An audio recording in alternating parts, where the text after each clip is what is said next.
Good morning. This is Siloam Missionary Baptist Church located in Rougemont, North Carolina. Today is August 16, 2020. Sunday school lesson. The title is Saul's Attempt on David's Life. My name is Charlotte Timberlake, and I'm the Sunday school teacher for this morning. The golden text reads, Many are the afflictions of the righteous, but the Lord delivereth him out of them all. Psalm 34:19. Today's aim, facts. To understand that jealous people are also unhappy and angry people.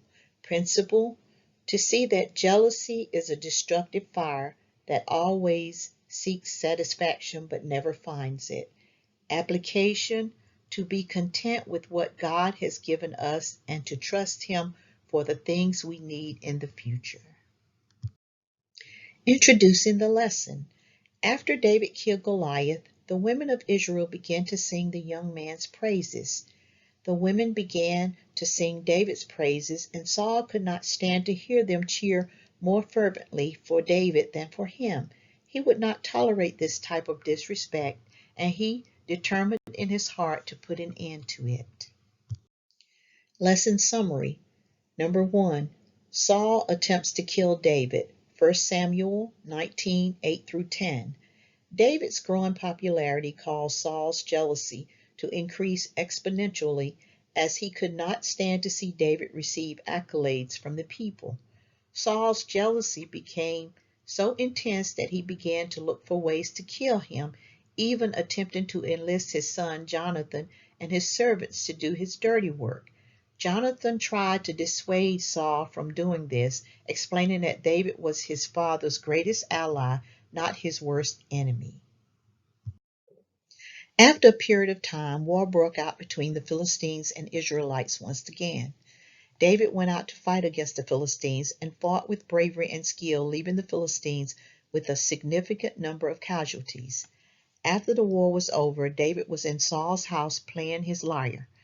David's playing did not soothe Saul, for he suddenly hurled at him a spear he had been holding. David was able to avoid the spear, and it went into the wall instead. Number 2. David eludes Saul again. 1 Samuel 19:11-17. By this time, David had married Saul's daughter, Michal. Saul sent messengers to David's house, perhaps in hope that his daughter would help him kill David. But Michal, like Jonathan, was devoted to saving David's life and alerted him to Saul's scheme. Michal let him down through a window in their house, and he ran off into the night undetected by Saul's men. Saul was furious with Michal and could not believe that his own daughter had deceived him. He was so sick with jealousy that he actually thought that other people ought to hate David as much as he did. The saddest part of this account is that Saul considered David to be his enemy. David had done nothing to deserve or validate such a suspicion. Saul should have been looking for ways to promote David, not to kill him. But Saul was only interested in his own prestige and could not stand for anyone else to receive applause. We will now move on to the questions in the back of the lesson. Question number 1. How had David distinguished himself in Saul's army? The answer, David had defeated the giant Goliath and quickly rose to prominence in Israel. Saul set him over the men of war, and he was accepted in the sight of all the people. 18:5. Question number 2. How did Saul's son Jonathan feel about David? The answer, although Jonathan was next in line for the throne, he seemed to have no concern about David's purported ambitions to be king. Question number 3. Why was Saul glad to give his daughter, Michal, to David for a wife? The answer, Saul permitted the marriage because he thought Michal would be a snare to David. Question number 4. What was the source of King Saul's problems? The answer, Saul was afflicted by an evil spirit, and this was not the first time he had been so afflicted. 18:10.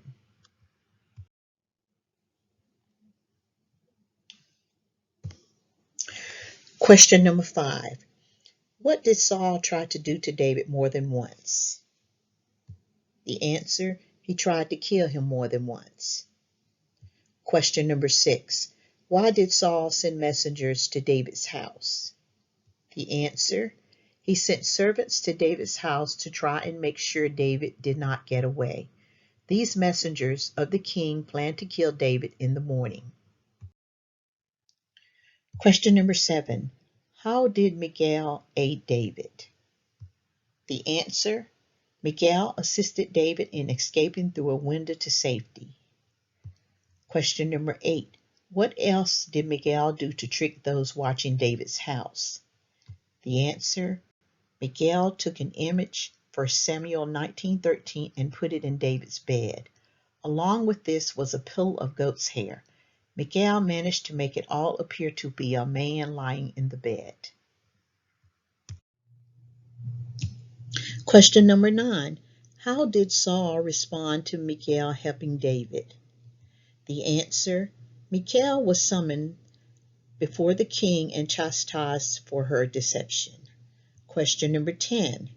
What did Michal say David forced her to do? Answer, Michal lied and said David forced her to help him escape. The second part of question 10 is more of an opinion. The question is, were Michal's actions justifiable? In my opinion, no. She lied in order to protect herself at the expense of her husband's reputation. Practical points. Number 1. God always accomplishes his will through his chosen people. 1 Samuel 19:8. Number 2. People of faith should keep in mind that Satan desires to defeat them. Verses 9 through 10. Number 3. God will be with his people and prepare a way of escape for them. Verses 11 through 12. Number 4. Sometimes loyalty to God means that we have to break our loyalty with those who are close to us. Verses 13 through 14. Number 5. The promises of God provide a place of safety for those who obey him. Verses 15 through 16. Number 6. Sometimes God will turn even the closest associates of his enemy against each other to accomplish his purposes. Verse 17. To illustrate the lesson, jealousy is a fire that consumes everything in its path. Because of his jealousy, King Saul went from being David's friend to being his enemy. Saul's jealousy of David blinded Saul to what God had already given him. When we compare ourselves with others, we become confused. We want what they have instead of using what God has equipped us with for our own specific mission.